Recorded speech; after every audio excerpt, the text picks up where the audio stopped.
গল্পের নাম সাহাবী ও রাসূলের প্রতি ভালোবাসা। একদিন রাসূল সাল্লাল্লাহু আলাইহি সাল্লামের কাছে একজন সাহাবী এসেছিলেন। তিনি বললেন, ইয়া রাসূলুল্লাহ, আমি আপনাকে অনেক ভালোবাসি। রাসূল সাল্লাল্লাহু আলাইহি সাল্লাম বললেন, তুমি কি জানো, তোমার ভালোবাসা যদি সত্যি হয় তবে তোমাকে আল্লাহর রাস্তায় ধৈর্য ধারণ করতে হবে।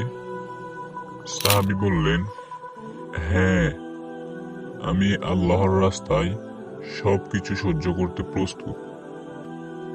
রাসূল সাল্লাল্লাহু আলাইহি সাল্লাম তখন বললেন, যে ব্যক্তি আল্লাহকে ভালোবাসে, আল্লাহ তাকে কঠিন পরিস্থিতিতে পরীক্ষা করেন, কিন্তু যে ব্যক্তি সঠিক পথে থাকে তাকে আল্লাহ পরিপূর্ণ পুরস্কৃত করেন। এটি থেকে আমাদের শিক্ষা হলো, ভালোবাসা শুধু কথাই নয়, বরং তা কর্মে এবং ধৈর্য ধারণের মাধ্যমে প্রমাণ করতে হয়। আল্লাহর রাস্তায় চলতে গিয়ে যে কোনো কষ্ট বা পরীক্ষার মধ্যে ধৈর্য ধারণ করতে হবে, কারণ তা আমাদের জন্য এক মহান পুরস্কারের দিকে নিয়ে যাবে।